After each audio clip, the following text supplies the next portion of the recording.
सबरी माता बड़ी महाभागवत, इनके प्रसंग को भक्तमाल जी में वर्णन किया कि ये जब ब्याह के योग्य हुई, तो चूंकि सबर जाति से प्रकट हुई इसलिए इनको संबोधन में शबरी कहा गया। इनका ब्याह जब तय हुआ, ब्याह के उत्सव की तिथि आई, तो सैकड़ों हजारों की संख्या में वन्य पशु लाए गए थे वध करने के लिए, क्योंकि स्वागत वन में रहने वाले इन लोग मांस का ही, खरगोश, हिरन, कुछ बड़े बड़े पक्षी आदि ऐसे सब बंधे हुए थे। सबरी जी ने पूछा घर वालों से कि ये इनका वध करके इनके मांस से स्वागत करेंगे बारातियों का। बहुत रोना आया सबरी जी को। मेरे ब्याह के कारण हजारों पशुओं की, पक्षियों की हत्या होगी, मतलब मैं इसका कारण बनूंगी।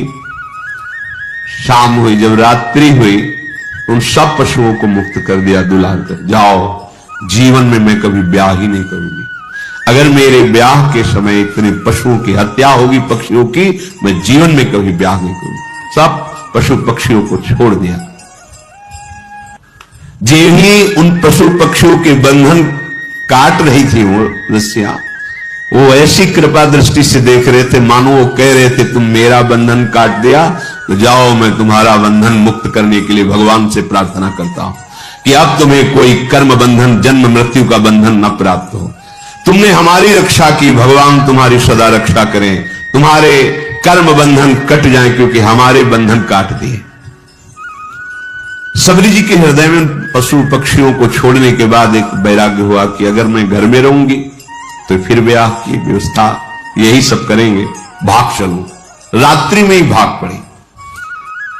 शबरी का महान पुण्य उदय हो गया, भाग निकली।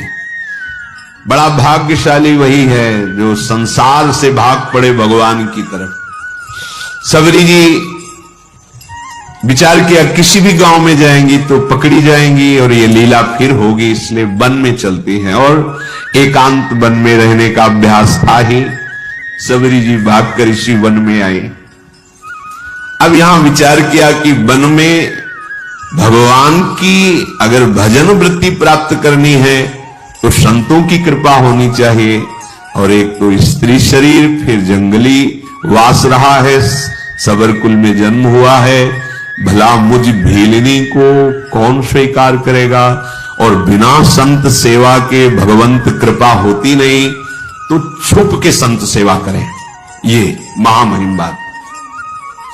वो हृदय में दैन्यता थी कि मैं अधम शरीर है, कोई संत सेवा स्वीकार करेगा नहीं, और सेवा किए बिना भगवत कृपा मिलती नहीं है। इसलिए वो रात के आखिरी पहर में उठते और देखा कि सेवा के लिए जब ऋषि हवन करते हैं तो उनको लकड़ियों की आवश्यकता होती है, रसोई अमनिया करते हैं तो लकड़ियों की, तो दिन में लकड़ियां चुपचाप जंगल से मिलती और रात में छोटे छोटे गट्ठर करके ऋषियों के आश्रम में रख जाती, और जहां से ऋषि सरोवर में आकर स्नान करते वो मार्ग सोने लगा देती, कंकड़ कांटे आदि बीन कर अलग कर देती। अब सब ऋषियों को लगा कोई संतों को सुख देने वाला कौन है जो ऐसी सेवा करता है। प्रातः काल सरोवर में आने जाने वाले को एकदम स्वच्छ मार्ग, एकदम कौन है ऐसा करता है। सब ऋषि प्रातःकाल जब स्नान करने जाते तो सोचते, पर वो तो रात्रि में सेवा करके चली जाती एकांत में, ये कौन ऐसा है जो बड़ा भारी सुख प्रदान कर रहा है। देखो भगवान की कृपा से सेवा में रुचि होती है। सबरी जी ऐसे संत सेवा करने लगी। अब मन में उनके बहुत दैन्यता थी कि अगर किसी की दृष्टि पड़ गई तब तो उनको बड़ा दुख होगा कि अधम और ऐसा उसके हाथ की लकड़ी बीनी हुई है। बहुत उनके हृदय में ये बड़ी कृपा। ये जो अहंकार भरा होता है, मैं अमुक श्रेष्ठ कुल का, मैं ये मैं भगवान को पसंद नहीं है। मतंग जी ने विचार किया कि ये कौन है जो आकर के हमारे चोरी कर रहा है। चोरी का तात्पर्य होता है भजन चुराना। ये आप साधारण न समझे, जैसे संत सेवा आप दो फूल भी ऐसे डाले ना, ये फ्री नहीं, इसका हिसाब होता है। आप ऐसे किए ना, इसका भी हिसाब है, बहुत हिसाब है। किसके लिए कर रहे हो, किस निमित्त से कर रहे हो, वो सर्वदर्शी प्रभु देख रहा है। मतंग जी बड़े असंग महात्मा थे, पर बहुत ही हृदय में भगवान के प्रति प्रेम था। अन्य महात्मा जन भी विराजमान थे, पर तप, व्रति, नियम, संयम, मतंग जी के हृदय में भगवत प्रेम का विशेष प्रभाव था। मतंग ऋषि जी के मन में एक दिन बहुत दृढ़ निश्चय हुआ, ये कौन चोर है जो सेवा करके भी छुप जाता है, और हम सब ऋषियों का भजन आनंद। क्योंकि कोई भी सेवा करता है वो तुम्हारे भजन को लेता है, फिर ही नहीं है, बात समझना। ऐसा ना समझो कि आप जो पहन रहे, खा रहे, पी रहे, देख रहे, सुन रहे, सारा हिसाब है, इसलिए विरक्त को रात दिन भजन करना है। हम जिसकी रोटी खाते हैं उसको भी भजन देते हैं, जो प्रणाम करता है उसको भी भजन देना है, और वैसे ही सबका सर्व मंगल करने का स्वरूप होता है संत महापुरुषों का। मतंग ऋषि बड़े ही मतंग थे प्रभु के अनुराग में, परम विरक्त, भक्ति रसानंद से परिपूर्ण। रोज अपने आश्रम में देखते कि दोना में फूल रखा हुआ है, लकड़ी, सेवा के लिए मार्ग पूरा साफ। ये कौन है रोज सेवा कर रहा है? अपने शिष्यों से कहा, सुन, रात भर जगो, रोज सेवा पहुंचाता कौन है ऐसा जो चुपके से सेवा कर रहा है? एक बार दर्शन करना चाहते हैं। सब शिष्य रात में जगह, अलग अलग जगह छुप करके खड़े हो गए। धीरे धीरे सबरी जी आई, दोने में कैसे पुष्प रखकर लकड़ी जेड़ ही, तो कौन है? सबरी जी तो एकदम मानो सूख गए कि अब तो जान गए, अब सेवा छूट जाएगी।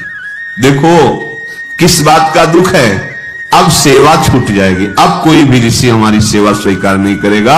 एक तो स्त्री शरीर, दूसरा सबर कुल में जन्म, ये सब महान ब्रह्म ऋषि हैं, ये सब हमें हटा देंगे, मेरी सेवा छूट। बहुत विकल होकर शांत खड़ी हो गई। मतंग जी जब आए तो देखकर आंसू निकल पड़े। खान पान की कोई व्यवस्था नहीं, झाड़ियों में छुप के रहती संत सेवा, आंसू निकल पड़े।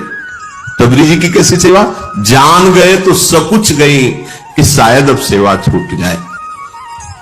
आंसू की धारा बहने लगी और कहा, बेटा ऐसे सेवा करती, कहां रहती हो? उन्होंने कहा, प्रभु झाड़ियों में छुप के रहती है।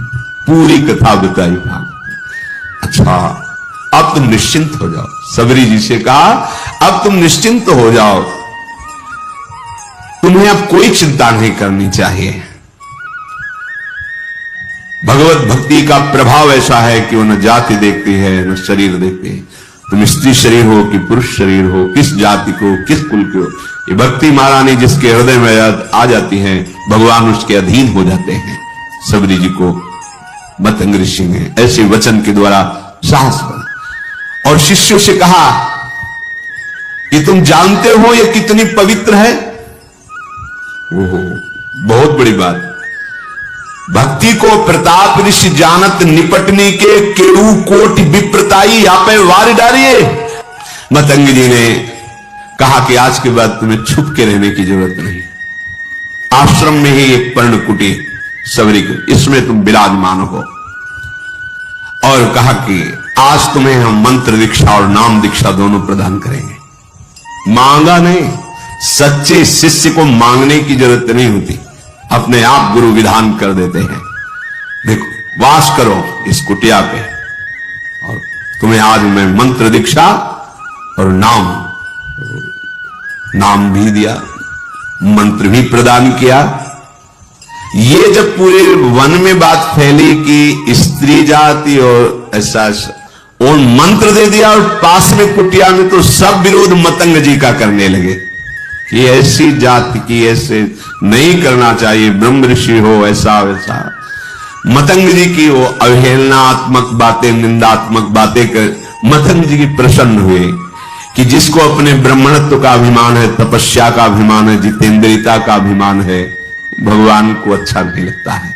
ये करना चाहिए पर अभिमान नहीं करना चाहिए। दिनों दिन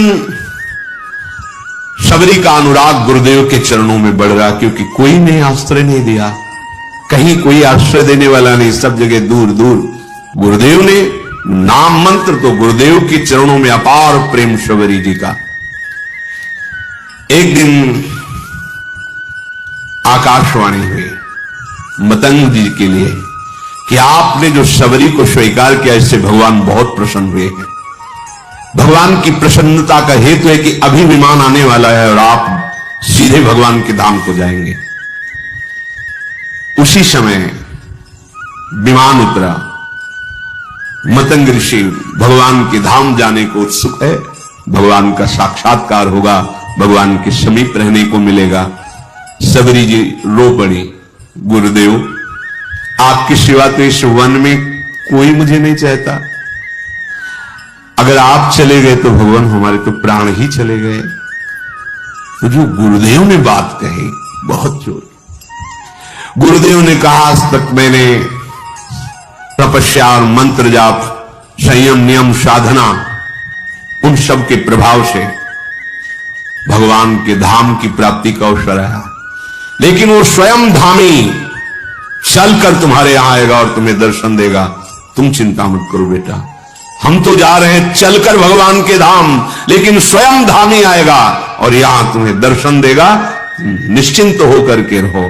गुरुजी विमान पर बैठकर परम धाम गए, पर गुरु का वियोग असहनीय। कोई बड़े भाग्यशाली होते हैं जिनको संत या गुरुदेव से प्रेम होता है। कौन प्रेम करता है? कोई गुरु प्रेमी बिरला ही कोई होता है, बिरला ही। ऐसा गुरुदेव का वियोग कि अब जिया नहीं जा रहा। पर शबरी प्राण इसलिए नहीं त्याग रही कि गुरुदेव ने कहा है भगवान स्वयं आएंगे और दर्शन देंगे, बस इस आशा से जीवन रख रहे हैं।